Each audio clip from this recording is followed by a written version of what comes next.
Put simply, superheroes and villains alike are only as strong as their weaknesses. With these limitations put in play, it allows for more in-depth and exciting stories because it adds not only an element of surprise, but also an element of suspense. Spider-Man is generally known for being one of the most powerful and most iconic heroes out there, but even he has his weaknesses. In fact, while many of them are not as famous as he is, some of them are pretty ridiculous, including his weakness to ethyl chloride, something that also slows and weakens spiders in the natural world. So if you were ever wondering if there might be a bug spray that you could use to fight against Spider-Man, the answer is actually kinda yes. Although make sure you bring a big spray can of ethyl chloride, as he is a lot bigger than your average spider. And friends, before we move on to our next spot on this list, if you are loving what we are doing here at Top 10 Nerd, why not hit that subscribe button? It really helps us out and you get more of our content, so yay! Number 9. Superman. Superman is a character that we generally associate with strength, but not often weakness, which is interesting considering that he actually has quite a few weaknesses, probably the weirdest among them being magic. The best way to defeat Superman would simply be to become a magic user, because against them he becomes kinda powerless. When it comes to the explanation for why, a lot of people's theories surrounding this have to do with the fact that Superman's powers are naturally occurring, not magic based themselves, although this is usually used as a means to weaken him in the comics, as he doesn't have a natural means to defend against magic, and it's one of the few things like kryptonite that his invulnerability does not protect him from. In fact, narratively speaking, this is likely why he was made weak to magic to begin with, to help give him more to struggle against as a character, as he's kinda OP usually. Number 8. Rogue. Rogue was one of my favorite characters growing up, and I think what I loved about her so much was the tragedy of her story and her powers. But what's even more, I love the way that Rogue overcame them. Still, this would be a terrible weakness to have or have had, so that's why I'm including Rogue on our list. Rogue's powers allow her to adopt the powers of whoever she comes into physical contact with, actually taking their powers for herself, basically draining them. But that's not all Rogue takes with her touch. She can also take your memories and drain your life force. Or at least, you know, she could do that. Rogue has since overcome this weakness by facing her fears. As it turns out, it was her own subconscious that was basically making it manifest. Number 7. Wonder Woman. One of Wonder Woman's original weaknesses seems to be in line with what she represents as a character: female power and strength. As an Amazon, Wonder Woman was initially also susceptible to losing her strength and power if she was ever restrained by a man. While some might see this as kind of a sexist weakness in the comics, I would actually see it as kind of being the opposite. To me, it's more meant to symbolize a history of oppression against women and its consequences. At least that's how I see that weakness. However, regardless of any greater meaning behind it, it was also a pretty silly weakness in the sense that it made Wonder Woman fairly easy to defeat under certain circumstances, and you know, if she was going up against men, because if they just found her bracelets, that's kinda it. So I do have to say I'm glad this is no longer a rule for her in the comics today. Number 6. Nightcrawler. Well, Nightcrawler is a super powerful character overall, and an iconic and amazing character as well. He isn't actually the most powerful teleporter. This has to do with his weird restrictions and weaknesses surrounding teleportation. The big one being that he can only teleport by a max distance of about, I believe, 2 miles at a time.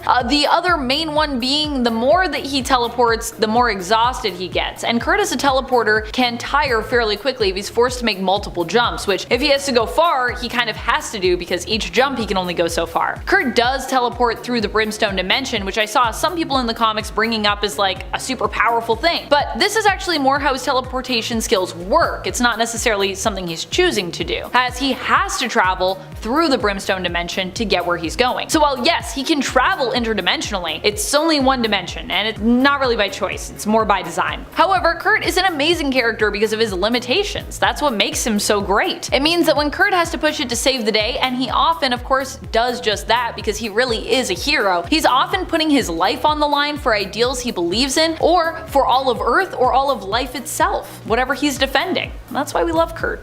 Number 5. Green Lantern. Hal Jordan is Green Lantern, or one of the Green Lanterns anyways, and as a Green Lantern he has a pretty iconic and ridiculous weakness, or at least for a very long time in the comics he did have that weakness. Hal had a weakness to the color yellow. In fact, all Green Lanterns did for a while. This was as a result of parallax existing within the Green Lantern Corps' central battery. Having the entity of fear within the battery caused all Green Lanterns to develop a weakness to yellow, something that was used in All-Star Batman and Robin in Frank Miller's alternate reality to weaken and torment Hal Jordan's Green Lantern. In the All-Star Batman and Robin comic, Batman and Robin basically paint themselves and an entire safe house yellow, just to teach Hal a lesson about meddling in Batman's affairs. Number 4. Black Cat. Black Cat is an anti-hero over at Marvel Comics, who is generally known for being an ally and sometimes romantic partner of Spider-Man. While she typically is shown as being a skilled thief with acrobatic skills and superb training and experience as a fighter, at least that's how she was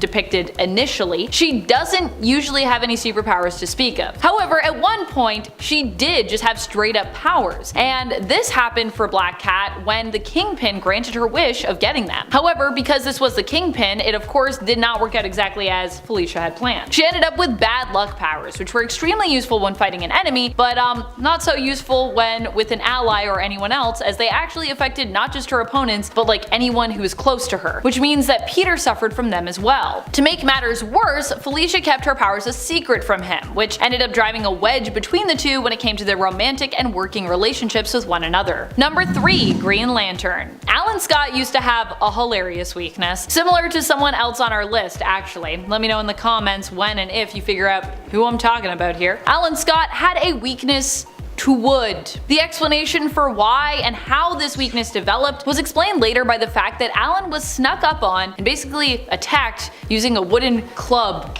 sort of, and as a result he subconsciously manifested this as a weakness of his, due to him mistaking it for one when in reality, you know, it just hurts to get smacked by a piece of wood, because that just hurts. Thankfully, Alan Scott has overcome this, and this strange weakness that was actually originally tied to being the hero Green Lantern in the comics no longer bothers Alan, or any other Green Lanterns for that matter. Number 2. Isca the Unbeaten. Isca is a super interesting character. On one hand, she's extremely powerful and can never lose. She can even potentially have her power utilized to manipulate the stakes of other competitions that she's pulled into. However, this also implies that there are times when she has zero control over her powers, in the sense that she cannot influence the result of an unbalanced battle. In fact, her powers will pull her to serve the side that will be victorious, regardless of whether or not she wants to, in terms of what her mind or her heart is saying to her. This has meant that Isca has been forced to turn her back on her own people, the mutants of Arakko, more than once. She has also had to fight against family, colleagues, and friends before as a result. Although the one thing she can control at times is kind of how she approaches the fighting part of, you know, the battle. Meaning that if she has the option, you know, she can try to fight others involved as opposed to those that she is specifically close to. Like during her fight against planet Arakko and the Great Ring, when she was teleported away to the planet's ocean by Nightcrawler and chose to stay there fighting the planet's creatures in the name of Uranos and the Eternals, as opposed to fighting her own people directly, or continuing to fight them directly. Number 1. Power Girl. Power Girl probably has one of the weirdest weaknesses around. Despite being a Kryptonian who is on the level of Superman when it comes to her powers and her strength, she can easily be harmed simply if you use organic materials to hurt her. You know that saying about sticks and stones, which may break your bones? Well, for Power Girl, despite having super durability and invulnerability, this is true. Sticks and stones could break her bones, but industrial steel probably wouldn't hurt her for some reason. Raw organic materials, which have been unprocessed, are revealed to be a weakness of Power Girl's in Supergirl issue number 16 from the 1996 series. Power Girl shares this revelation with her alternate self from the main continuity at the time, who was shocked by the revelation. Which, I mean, fair enough, I would be too if I were Linda Danvers, who was Supergirl at that time. However, I will say I don't think that Kara has this weakness anymore in the comics, thank goodness, but in the 90s, it was a thing, and it was there for some reason. Number 10. Martian Manhunter and Fire. Now, I'm not gonna lie, I am also not the biggest fan of fire either, and I would absolutely hate being set on fire for so many reasons. But for such a powerful hero who can shapeshift at a molecular level, change his entire genetic makeup to let him pass through solid objects, withstand ferocious attacks, or bend light waves around his body, it just seems a little silly, right? Not to mention that he comes from Mars, otherwise known as the Red Planet or the Fire Star. So why is this one of his biggest weaknesses? Well, long before Martian Manhunter even existed, a race of aliens known as the Burning caused some serious damage with fire in order to create their offspring, which, needless to say, people weren't too happy about. After the Guardians of the Universe separated the offspring into the White Martians and the Green Martians, they were all imbued with a congenital pyrophobia, aka a fear of fire. So it kind of makes sense why he's so afraid of it. Not only does it physically hurt him, but it also scrambles his most prized weapon of all, his mind. This fear and weakness is so intense that when he's exposed to flame, he has the capacity to self-destruct, either combusting into bits or dissolving into rivers of Martian liquid. Want to know more about the Martian Manhunter? Well then check him out in his first appearance in 1986's Justice League of America, number 255. Number 9. The Flash and being too fast. At first, I've gotta say this one confused me so much because that's kind of the Flash's whole thing, right? Well, when it comes to Barry Allen, his speed might be his greatest strength, but being too fast puts his life in mortal danger. In Crisis on Infinite Earths, we see the Flash use his super speed to thwart the Anti-Monitor's evil plan, but the speed vortex he creates to stop the villain's antimatter cannon from firing is so fast that it sweeps the Flash away along with it. He ends up being stranded for 23 years in the Speed Force, you know, that mystical energy field that gives all the speedsters their powers, and spends that whole time running and trying to figure out how to get back. Basically, what happened is that Barry ran way too fast for his body to handle and he atomized himself. Thought to be dead by his closest friends, including Wally West, who took up the Flash mantle in his absence, Barry's apparent death was a huge shock for everyone, and also entirely his own fault. Check out more of the Flash for yourself, starting with his first appearance in 1956's Showcase, number 4. Number 8. Power Girl and Raw Materials. You'd think that being weak to kryptonite would be their only weakness, considering how easy it seemed for people to get their hands on it.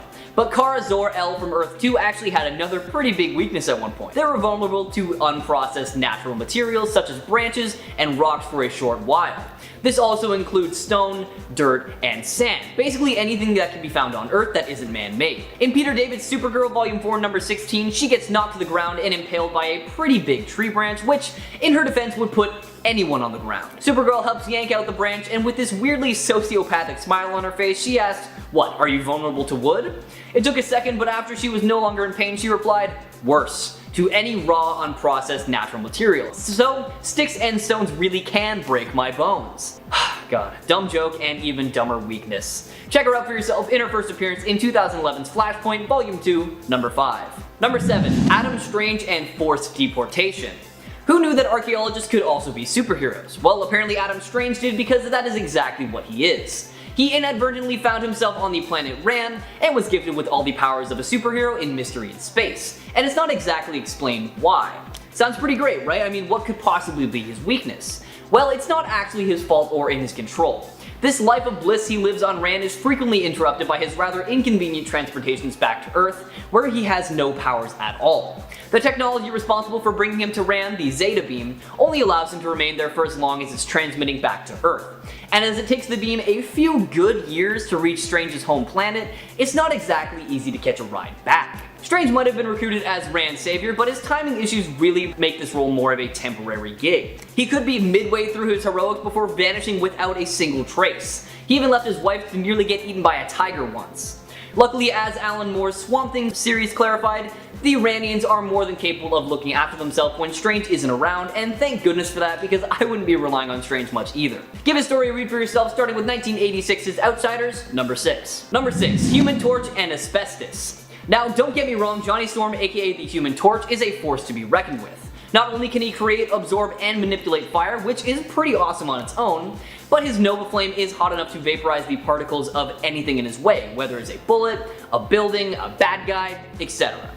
Interestingly enough though, his powers can't seem to penetrate asbestos. Now this doesn't seem like much of a weakness now, given that asbestos is now banned across most of the world, but back when the Human Torch was first created by Stan Lee and Ernest Hart in 1963, it was a much more common thing, as it was used to insulate pipes and wires, soundproof rooms, and even make cheap garden furniture. In Strange Tales number 111, Asbestos Man came into play, dialed up Johnny Storm, and arranged a showdown between the two. The Human Torch wasn't really all that into it, but he agreed nonetheless and showed up completely underprepared. Asbestos Man used his super asbestos suit, a fire retardant shield, and a fisherman's net to go toe to toe with the Human Torch, and he wreaked havoc on the Human Torch until he developed mesothelioma and needed an oxygen tank to stay alive. Moral of the story, kids, is always prepare for anything, and please, don't breathe asbestos. Check out more of the Human Torch's story, starting with 1961's Fantastic Four, number 1. Number 5. Wonder Woman and being tied up. Superheroes don't come much more kick than Wonder Woman. She's an extremely skilled warrior with enough power to take on the gods and win, and she's shown time and time again that she can hold her own in the world of comic book heroes. However, the Golden Age Wonder Woman was bound by an interesting Amazonian rule that really did not work in her favor. Known as Aphrodite's Law, it states that when an Amazon girl permits a man to chain her bracelets of submission together, she becomes weak as other women in a man-ruled world. This gender-specific weakness lasted from Wonder Woman's debut in 1942 right through to the mid-80s, when DC finally retconned this out for good.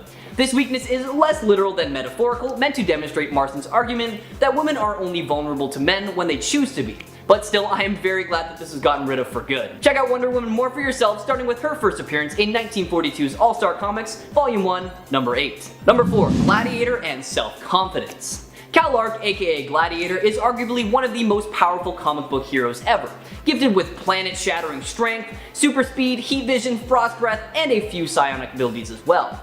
He's a superhero anyone would love to be. However, even though he is loved, he never really learned to love himself, and that is sometimes his biggest downfall. Although low self-esteem isn't exactly fun for anyone, trust me, I know, for Gladiator it's actually a fatal weakness. His power fluctuates according to his confidence, as seen in Dan Abnett's and Andy Lanning's War of Kings crossover in 2009. Get him to doubt himself or even his abilities for 1 second and he can be defeated by opponents with far weaker abilities than him. A prime example of this is shown in War of Kings number 3 when Rocket Raccoon manages to convince Gladiator his gun will hurt himself and despite withstanding far worse in the past, succumbs to self-fulfilling prophecy and is beaten. Give his story a read for yourself, starting with 1977's X-Men number 107. Number 3. Daredevil and Loud Noises. Now we all likely know this, but Matt Murdock's loss of vision took away the natural gift of eyesight that we all take for granted, and replaced it with echolocation, an uncanny radar sense that allows him to basically see things through sound. Unfortunately for many heroes, their greatest strength can also be their greatest weakness, and such is the case for Daredevil, as his extreme sensitivity to sound can completely incapacitate him. In Daredevil Volume 2 West Case Scenario, he is subjected to a high decibel ultrasound, 120 decibels to be exact, by the dastardly Purple Man, who knows his weapon is excruciating for a man of Daredevil's gift. Daredevil's head spins and he looks like a man under a sorcerer's spell, leaving him completely vulnerable to a follow-up attack. The same can actually be done using intense smells as well, since his sense of smell was also heightened after losing his eyesight. Although Daredevil can and does go toe-to-toe with pretty much anyone in a fight, he will get utterly emasculated by a stink bomb or a supersonic sound. Check out more of Matt Murdock for yourself, starting with his first appearance in 1964's Daredevil number 1. Loud noises! Number 2. Green Lantern and Wood. If you're a bit confused, that is totally okay. This is not a weakness that is common across all of the Green Lanterns, it's specific to the very first Green Lantern, Alan Scott. Despite being armed with a magical ring and a spectrum of pretty much limitless powers, Scott seemed to have another fatal weakness other than the color yellow. He first realized that this might be a problem for him after he was hit in the face with a wooden log, and then after a series of wins and victory laps, Scott realized tree bark might be his potential undoing. Put a little more succinctly, items made of wood cannot be lifted or broken by energy from the ring, nor can barriers of emerald energy stop projectiles crafted from wood. Apparently this vulnerability to wood was because the green flame was an incarnation of green growing things, and thus could not be turned against them. Guess you could say he, can't get wood. Check out the first Green Lantern for yourself, starting with 1940's All-American Comics number 16. Number 1. Captain Marvel Jr. and his own name. Poor Freddie Freeman. Out of all of the weaknesses on this list today, he probably drew the shortest straw because his weakness is his own name. If Captain Marvel Jr. tries to introduce himself to a superpowered ally or for some reason feels the need to say his name in the middle of a battle, he'll instantly be transformed back into Freddie Freeman, a ordinary young lad who relies on a crutch to walk. Or if he speaks his superhero alias aloud in the guise of Freddie Freeman, he'll transform into a shimmering beacon of muscly justice and give himself away. Jerry Ordway tried getting around this flaw during Captain Marvel Jr.'s sporadic appearances in Teen Titans between 1995 and 1998 by having Freeman refer to himself as CM3, since he was one of the 3 members of the Captain Marvel family at the time. Also, he could avoid accidental transformations, but that change didn't really stick around. Honestly, for someone who inspired many of Elvis's onstage looks, that is one weakness that I don't know if I can overlook. Check him out for yourself in his first DC appearance in 1995's The Power of Shazam, number 3. Kicking off the list at number 10, Adamantium and Vibranium. Perhaps one of the greatest superheroes to go toe-to-toe with the Incredible Hulk is Wolverine. Especially in the Old Man Logan storyline, we find the Hulk as one of the few remaining superheroes on Earth. Now this is when the Hulk had a little Hulk gang running around. They were actually responsible for the death of Wolverine's family. So when Wolverine came around to fight it out with the Hulk, he just straight up swallowed him. That's the thing about being a beast like this, you can literally just eat your problems away. But thanks to Wolverine's claws, he's able to easily tear his way out. See, Wolverine, X-23, and the Black Panther Manhunter are all able to pierce the Hulk's skin. We can see this take place in World War Hulk X-Men. And before we continue on with this list, guys, if you want to go ahead and give this video a thumbs up, that would be awesome. It really helps us now, especially while we're working from home up here in Canada. Thank you so much for being patient. You guys are the best. Now let's get right back to this list. Number 9, toxins. In the Incredible Hulk Volume 2, Issue 110, we catch up with Banner after the spaceship that took him to Sakaar blew up. This explosion took out many of his new otherworldly friends, including his new queen. So now he came back to Earth ready to dish out revenge. But thankfully Scorpion, Carmilla Black, injected him with a toxin that counteracts the Hulk's healing factor. Her arm is packed with a cocktail of new toxins designed by S.H.I.E.L.D. to goof up his gamma-powered physiology. Number 8, rage nullification. See, part of the problem lies in the solution sometimes. In the MCU, we see Natasha able to bring Banner back after the green guy has punched the enemies out of existence. All she has to do is rub his hands and say the sun is getting real low, and voila, now we have Bruce Banner back. In the comics, this is also a weakness. When that rage gets neutralized, Banner is extremely vulnerable, seeing as he's now just a scientist at that point. Betty Ross can also calm down the Hulk, and she does so in issue 141 of The Incredible Hulk. And Sentry as well was able to calm him in Sentry Hulk issue 1. Telepaths have also been known to be able to do this as well. They just need empathy potential and they can emulate this effect. The Inhuman Randall Jessup has the ability to cast out negative emotions, so he can come into play here as well. Number 7, magic users. In Avengers Age of Ultron, when Wanda Maximoff was introduced first as a villain, she played mind games with the entire team. In Wakanda, her and her brother met up with Ultron, and when the team arrives to stop the vibranium deal, Wanda then uses her magic to weaken the team. She of course gets Banner and he hulks out. Big time. Now at this point in the MCU, like I mentioned, Black Widow was the only key to bringing Banner back out of the green guy. All she has to do is stroke his palm, tell him how the sun's getting low, and Bruce is back, naked and afraid. But this time, Natasha was under some spells herself. She was too busy reliving her dark past, while the Hulk just exploded and broke Johannesburg. It took Iron Man and his new Veronica Hulkbuster armor to come and knock some sense into him, or rather, knock some sense out of him. Number 6, enchanted weapons. While Wanda and her magic hands sure do a number on Bruce, enchanted weapons are also effective. We see this in Defenders issue 1. Now at first, the Hulk thinks that he's above enchanted beings. He's like waving hands, glowing fingers, those are all stupid things. The Hulk can smash, I mean, who needs magic anyways? So his plan was to just smash and smash because he never gets tired. Then in comes Strange and he wraps the Hulk in the crimson bands of Sidorak, all the while the Hulk is begging to be let free. He just wants to destroy something. He's boasting the entire time about how he never gets tired and just wants something to hit, something the same size as him. And then when Necrodamus enters the fight wielding an enchanted blade,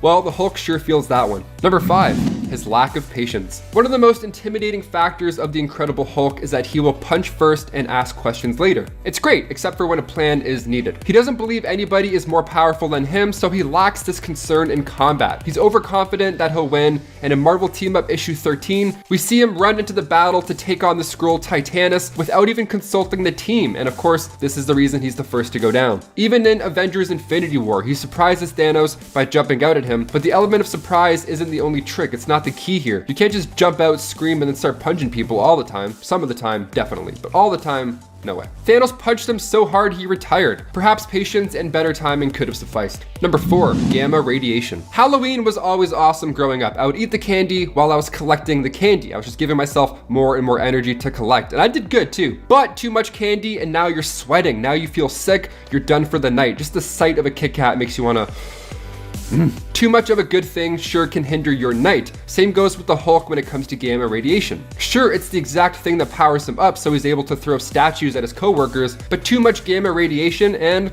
it's bad news. Like in the Future Imperfect storyline, for example, Professor Hulk travels to a dark future where he crosses paths with, well, himself. Future stronger version of himself, the Maestro. The Hulk could not beat this guy, no chance. So instead, he tricked the Maestro and got him to time travel back to the past where that first gamma bomb went off, the same bomb that created the Hulk in the first place. So when the bomb goes off, now there's too much gamma in the mix, and this results in the passing of the Maestro. Too much gamma, too many Kit Kats, tomatoes, tomatoes. Number 3, the Power Cosmic. The Silver Surfer is a big name on the list of the Hulk's weaknesses because the Silver Surfer possesses the Power Cosmic, which was given to him by Galactus himself. So now he has the ability to absorb and tap into ambient cosmic energy and channel it throughout his body. And at this point, he can take out planets if he feels like it. And the Hulk is not a planet. And most of the time he and the Silver Surfer cross paths, it usually ends up with the Silver Surfer coming out on top. some powers you can't just punch away, you know? Number 2, the puppy bomb. Okay, whatever you're imagining in your head as soon as I said the puppy bomb, it's much nicer than that. It's not a bomb full of puppies. We're not just gonna launch golden retrievers at Bruce Banner and hopes that it helps, I don't know. But we are launching cute puppies. That's something we are doing. In Indestructible Hulk issue 1, S.H.I.E.L.D. pulls out all the stops to calm down the big guy. And I mean, all the stops. Yeah, they just launch a bunch of puppies at him and he goes from ah to I mean that ought to do a trick. If I saw one puppy, I'd be like, okay. But if I saw like a bunch of puppies, I'd be like, okay. And number 1, Bruce Banner. Other Hulks are able to contain their anger issues while growing into the green monster. She-Hulk is calm and cool and collect. She's got a hand on the wheel. Amadeus Cho, same idea. He's able to keep the angries out as long as he eats food. It keeps the brain going rather than the muscles, you know? But the Incredible Hulk is different, unfortunately. See, Bruce's childhood has something to do with it. His father was awful to him, really awful. He got mad at Bruce because of his high intellect. He ended up going to prison for taking out his mother, so Bruce already had a lot of pain inside him, even as a young kid, before Gamma stuff. The ghost of his father constantly haunted him, and when the Hulk comes out and takes over Banner, those early childhood memories are the fuel behind the fists. It's part of what makes the Hulk story so unique, that Banner has to fight this dark version of himself while also being a superhero. Number 10. Batman's inability to trust. For a superhero with no powers, Batman is able to do remarkably well against much more powerful villains, and is able to stand next to some of the most powerful heroes in the DC universe without looking out of place. And while yes, technically you could count the fact that he's susceptible to being shot or stabbed as a weakness, his greatest weakness is his inability to trust anyone, even his closest allies. Batman is constantly finding himself in situations where he doesn't give his allies the full picture, and as a result, he or his teammates are put in unnecessary danger. The most famous example of this comes from the Tower of Babel storyline, when it was revealed that Batman had developed detailed plans about how to destroy each of his friends and teammates. Ra's al Ghul managed to steal these plans and do a lot of damage to the heroes before Batman realized what was happening. Frankly, it is only through dumb luck that none of the League members were killed in this incident. When the dust settled, the team was furious with Batman for breaching their trust and putting all of them in danger. As the writer of the story, Mark Waid, recently said in an interview where he talked about this arc, Batman's sin to the Justice League was not that he had these plans to counteract each of them, it was that he didn't tell them. If he had just said to Superman, listen, just in case you want to know, I have a backup in case you ever go nuts, Superman would go, awesome, that's good to hear. This is a lesson that Batman has yet to really absorb, despite the amount of times his secrecy has blown up in his face, such as when he kept the Batman Who Laughs prisoner under the Hall of Justice without telling anyone. Number 9. Zatanna has to be able to speak. Zatanna is a stage magician who happens to be capable of real magic. She is capable of casting powerful enchantments that can range from turning enemies into rabbits or erasing their memories. She casts these spells by saying what she wants backwards. For example, when she wants to turn rain into flowers, she says Niar Semo Keb Suru Wolf. The one limitation on this power is that to cast these spells, she has to be able to speak the incantations. So, unlike other magic-wielding characters like, say, Doctor Strange, who could cast a spell by wordlessly waving their hands, if someone manages to gag Zatanna, she is incapable of doing anything to further defend herself, as happened when she was captured by the Joker, who slit her throat and threw her into a water tank. However, she was eventually able to heal herself by using blood magic and writing the spell backwards in her own blood. Number 8. Daredevil's radar sense gets confused. When Matt Murdock was a young boy, he was hit by a truck that was carrying a radioactive isotope. This isotope got in his eyes and blinded him, but also heightened his other senses, allowing him to develop his trademark radar sense, which helps him navigate the world and fight crime as Daredevil. While this does give him several advantages, it is also prone to being overstimulated by kinda random things. For example, if he ends up underwater, he can easily lose his bearings and have trouble telling up from down. Even worse though is his weakness to rain. This weakness is kinda inconsistent, as in other versions of the character, like the Ben Affleck movie, rain allows him to see things more clearly, but in the comics it is a serious handicap for the character. In issue 25 of the 2011 Daredevil series, Matt is fighting a villain named Ikari who has a similar radar sense. reliance. The fight leads them to a sporting goods store where Matt's narration reveals that he has always been worried that a villain will someday think to use a sprinkler system against him, as rain negates his sense of smell, overwhelms his hearing, and makes his radar sense practically useless, cutting his by 95%. Considering how often it seems to rain in Marvel's New York and how dependent Daredevil is on his radar sense, this is a pretty rough weakness.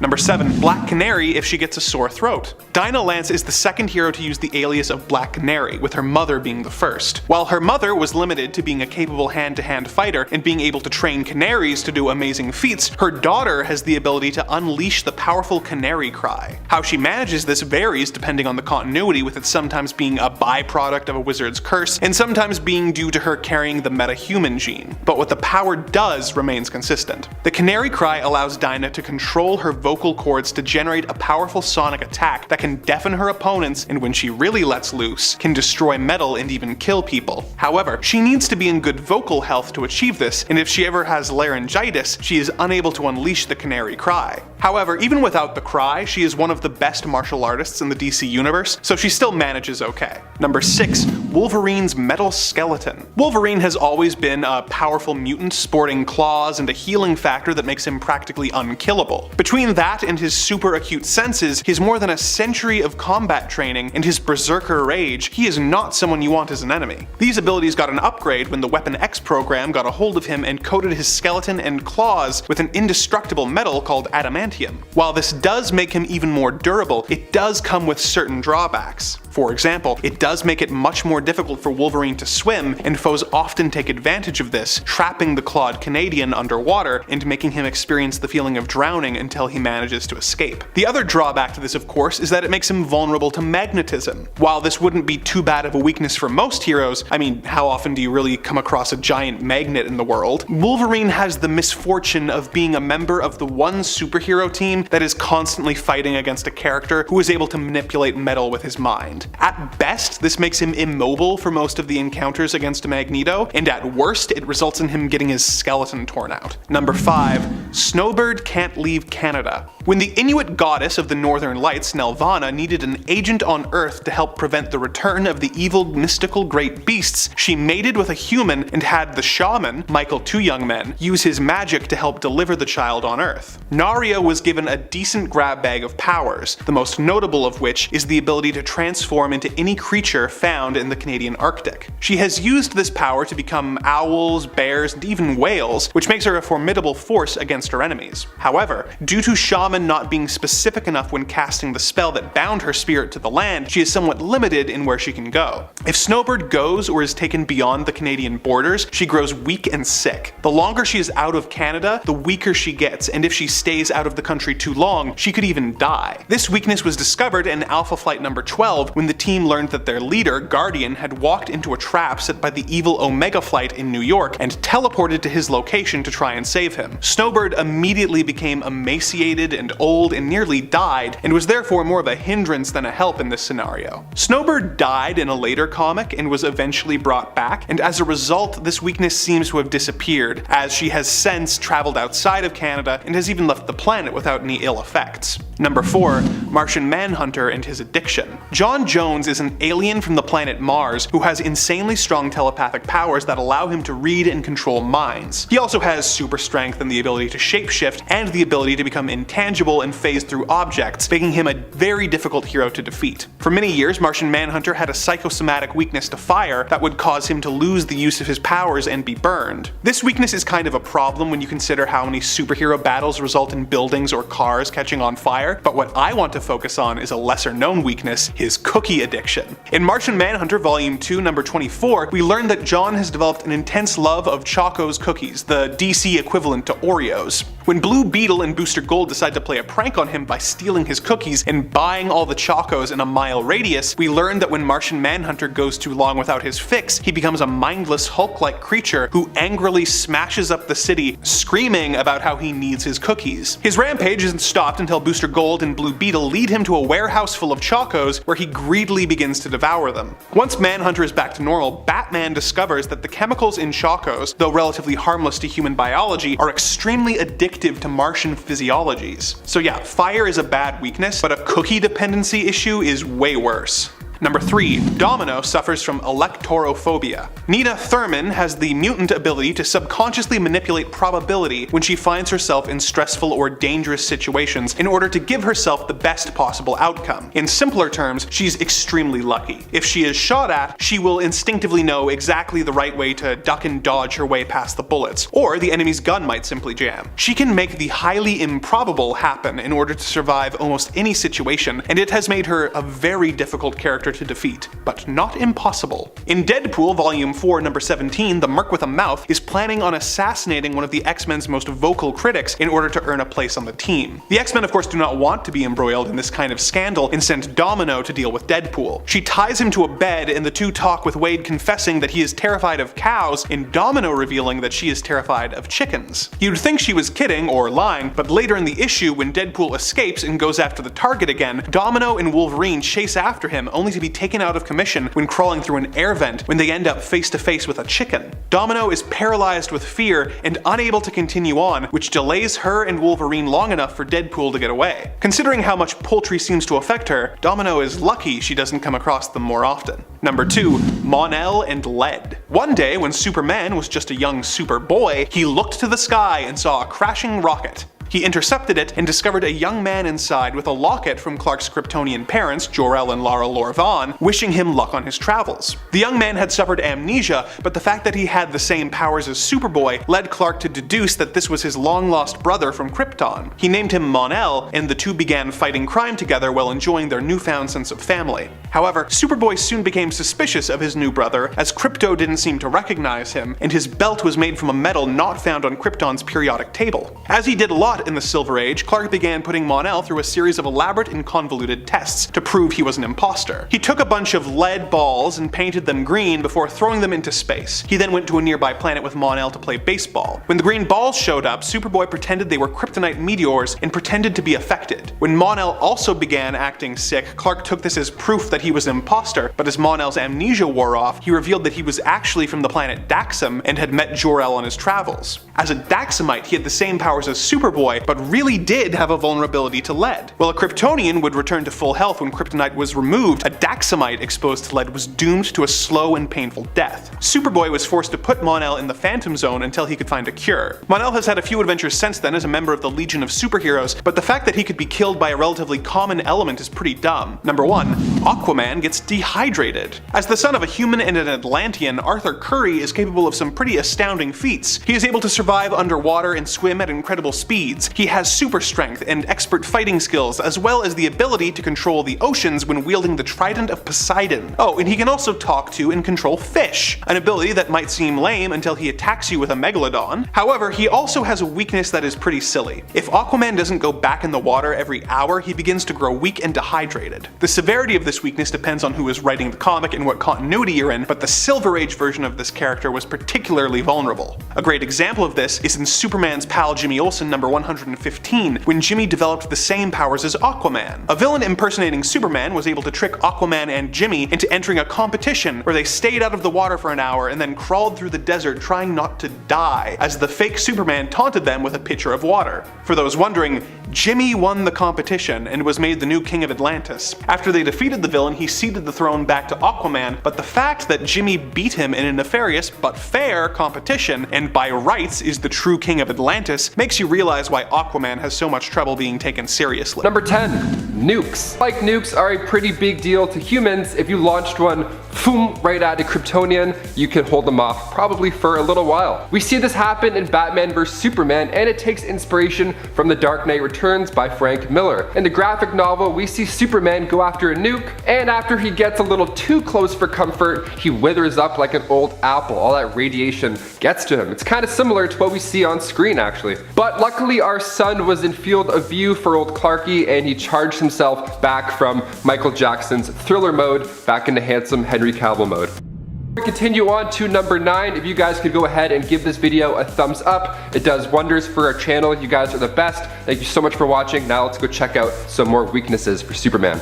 Number 9. Red Sun Radiation. While our sun can certainly recharge the Man of Steel back into punch mode, Red Sun Radiation can do the opposite of heal. It can damage Kryptonians because it gives off more radiation. So in Superman War of the Supermen, we see a red sun instantly start to weaken and suffocate Superman and Supergirl. It's because red sun radiation replaces the yellow solar energy in Superman's cells, eliminating his powers. Red sunlight was actually the main source of solar energy near Krypton, but Clark spent so much time around our sun on this planet that it clearly works better for him.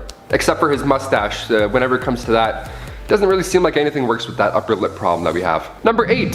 High-pitched noises. You ever accidentally scrape your fork against the plate and that high-pitched squeal that comes from it makes your spine want to like pop out the back of your neck? God, it's the worst. My sister almost kills me every time I scrape just a tiny thing, I swear to God. Well, even Superman gets weak when he hears high-pitched noises like that as well. Now, of course, they're much louder than just a fork. See, his super hearing makes Black Canary and Silver Banshee a nightmare for him, because they can get pretty loud. So Batman tries this out against Clark in Batman vs Superman as well, and for a moment or two, it actually Bruce had the world's biggest dog whistle, he could mess him up. Or that cowboy guy that sings like really high pitched in the mountains. I'm sure if he belted, Clark would definitely explode, perhaps. Number 7. Magic. Superman can probably take 1,000 bullets to the body and then walk away like it's no problem. But the magician David Blaine? You never know, he could be pretty threatening to a Kryptonian. That's right, magic can indeed hurt Superman. His biomatrix is a powerful asset, but the strength in it can be used against him, specifically in the form of radiation that's found in magical energies. Electromagnetic or extra-dimensional signatures disrupt his force field, weakening him, of course.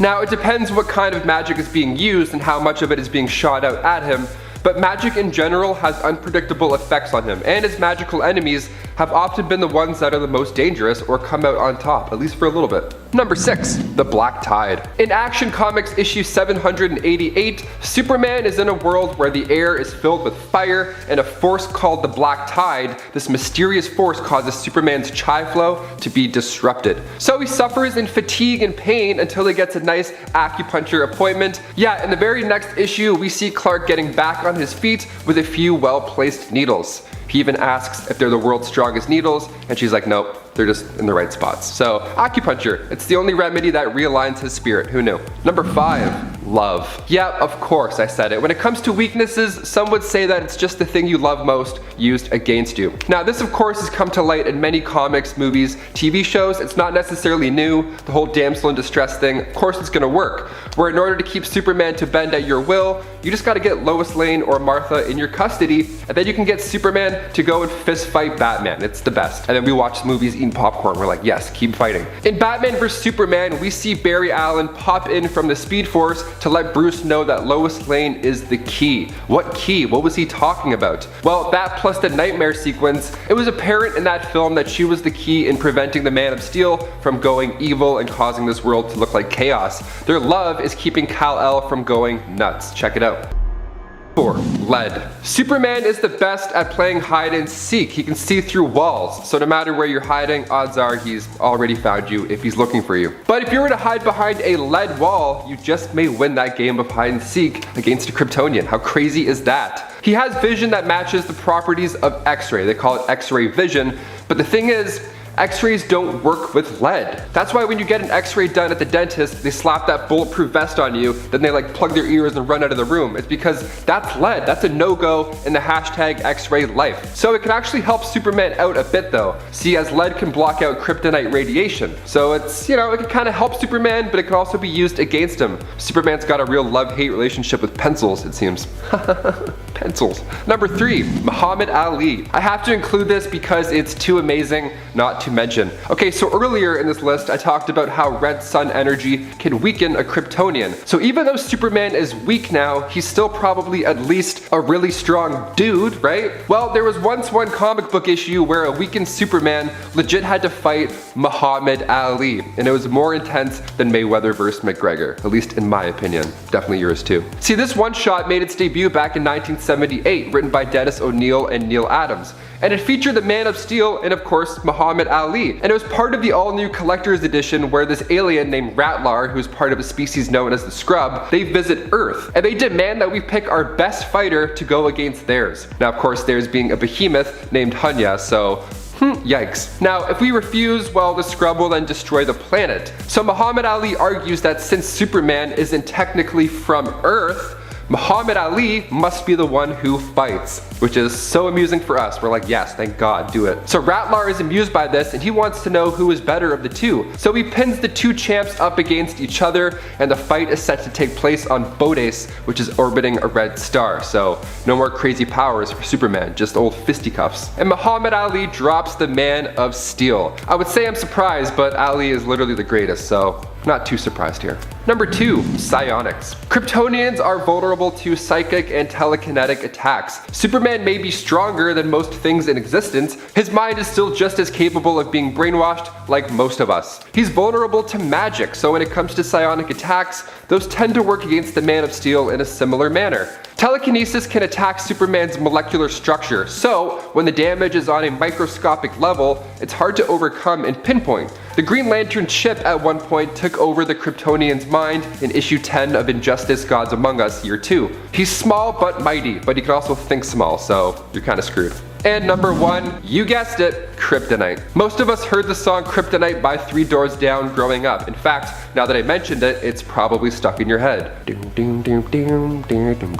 So good. My first song I ever learned on guitar. That's right, kryptonite. Okay, since the final days of Krypton, its remains were now deemed radioactive after the whole explosion thing, and parts of kryptonite were now floating around in space. This crystalline substance has a specific radioactive wavelength that's lethal to those who are native to its reality. The most common form is the type we see in Batman vs Superman. It's called bright green kryptonite, and it's poison to Kal-El. In the comic Batman and Superman issue 44, he gets a blast of kryptonite shards to the face, and it does not look pleasant in any manner. Coming in at number 10 today, it's Luke Cage's impenetrable skin. Thanks to the super soldier experiment known as the Burstein process, Luke Cage Power Man does have incredible strength, stamina, and a healing factor, but he is pretty much most known for the fact that he is protected by indestructible, impenetrable, super dense skin. That is an awesome power to have. Luke is protected from almost anything with this titanium-like skin, but the problem here is that this natural shield isn't just shielding him from the outside. Whenever Luke Cage is internally injured, which is rarely, the character requires more than almost anyone else ever would. It's next to impossible to perform surgery on Luke Cage unless you happen to have access to an overpowered medical laser. The natural ways someone might be healed from some kind of internal injury do not apply, as doctors can't even cut through Cage's skin to begin the procedure in the first place. As you can imagine, this can be pretty problematic. In a 50% off sales, Captain Margaret Elizabeth, or Peggy Carter, was a distinguished Avenger and founding member of the Illuminati, who played a crucial role in the Infinity War of 2018 of her world, where she valiantly fought against Thanos and aided during the Battle of Titan. In the aftermath, when Doctor Strange utilized the Darkhold for dreamwalking, resulting in a multiversal threat of, incursions, Carter, along with the rest of the Illuminati, voted in favor of executing him to safeguard their universe. In the years that followed, Carter found herself residing over a hearing concerning an alternate version of Doctor Strange who was apprehended by Baron Mordo on suspicions of posing a similar danger. Before the vote could be finalized though, to condemn this alternate Doctor Strange, their headquarters came under attack by the Scarlet Witch. Carter and her fellow Illuminati confronted her, but tragically she met her demise when Scarlet Witch used her own shield to cut her in half, hence the 50% off sale. The amount of times that Cap has caught his shield though makes me question why Carter was able to be cut in half by hers. Number 8. Chickens, or electorophobia. The mutant Domino is pretty darn unique. Her mutant ability allows her to subliminally and psionically initiate random kinetic phenomena that affect probability in her favor by making improbable, but importantly not impossible, things to occur within her line of sight. What does that mean? Basically she has good luck. Really good luck. So how do you give a weakness to someone with such a strange and honestly powerful power as luck? Easy. You make her absolutely terrified of chickens. Now, obviously not a lot of people are running across chickens very often, and I think that holds true for superheroes, but for someone with such super powered luck as Domino, she runs into chickens more than should be acceptable, and that's pretty unlucky because her fear of chickens is quite debilitating. And it's 7, chewing gum. The Justice Buster Batsuit is a mech suit that's part of Batman's Fenrir contingency, which is designed to take down the entirety of the Justice League if they were to turn bad. Making its feature appearance in Batman Endgame, when the Joker used his virus to warp the brains of the Justice League at the beginning of this Endgame plot, Batman was forced to use the Fenrir protocol to eliminate the teammates, or well, to at least subdue them. The suit was successful in eliminating Wonder Woman, the Flash, and Aquaman, but met an even match at the hands of Superman. After a lengthy fight, Superman tore through the armor and nearly killed Batman until Bruce used kryptonite chewing gum to spit in Clark's face,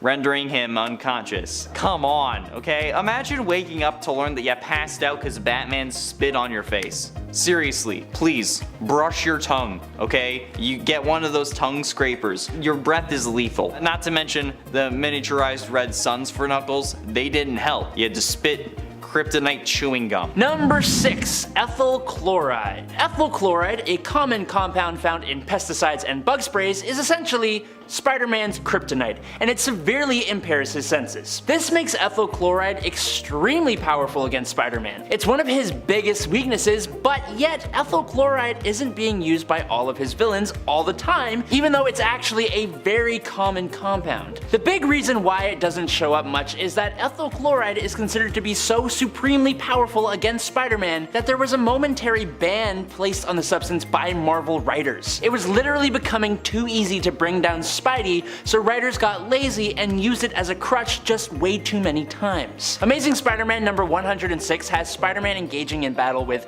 the Spider Slayer Mark IV, which had the villainous edition of ethyl chloride. After trapping Spider-Man in a web, Smythe, the guy who created it, uses his machine to douse Peter with a cloud of the compound, and Spider-Man is weakened by the spray and finds himself unable to move, giving his enemies the chance to strike. Halfway through into number 5, breathing. If I said Batman vs. Hulk, I think we should all agree, unless you're in denial, on the outcome, right? Talk about a one-sided fight. Batman standing up to Superman is one thing, they share a universe, he can get kryptonite, whatever. But Batman and the Hulk? No. Unfortunately though, they have gone toe-to-toe, and surprisingly, Batman achieved the impossible feat of defeating Hulk. In the harmonious days of 1981, when DC and Marvel were on friendly terms and the concept of separate universes hadn't really come to fruition, they occasionally collaborated on crossover stories. One such amusing tale unfolded in DC Special Series number 27, written by the late Len Wein and illustrated by Jose Luis Garcia Lopez. In the extraordinary encounter, Batman unexpectedly crossed paths with a rampaging Hulk, manipulated by the Joker to view Batman as a villain. The Hulk turned his fury towards the Caped Crusader, and Batman, recognizing the immense power of his opponent, somehow skillfully evaded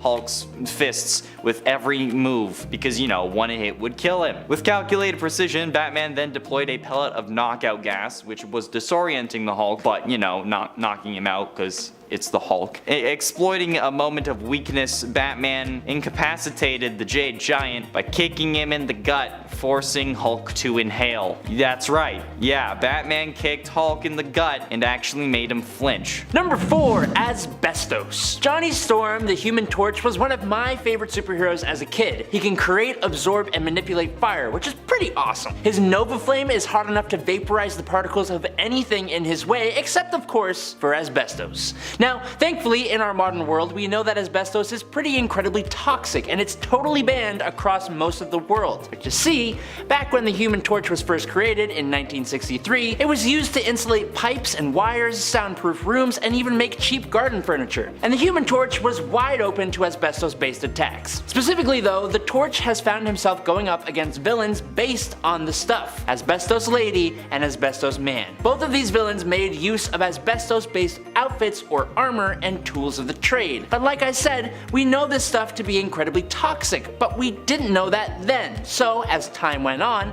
Asbestos Lady, aka Victoria Murdoch, passed on from idiopathic mesothelioma at age 45, presumably from asbestos exposure, and Asbestos Man was forced to start wearing an oxygen mask and presumably also passed on due to his asbestos exposure. I guess they also had a weakness to the stuff, huh? RIP. RIP in the chat. Getting close to the end of number 3, bullets. Now, with the Flash being the fastest man alive, you'd expect him to, be able to react to things. And while this weakness isn't exactly showcased with the Scarlet Speedster in a meaningful way, it is certainly demonstrated well by his counterpart, the Reverse Flash. Imagine our surprise when Reverse Flash ends up getting popped in the head by none other than Thomas Wayne in the Flashpoint timeline so that Barry could access enough Speed Force to save the world and bring his son back. Batman shot Reverse Flash in the head. And while this apparently killed Thawne, that was far from the end of the story, because Thawne started vibrating as fast as he could to slow the destruction of his brain. This gave him more time to avoid death and gave him the ability to hold a grudge.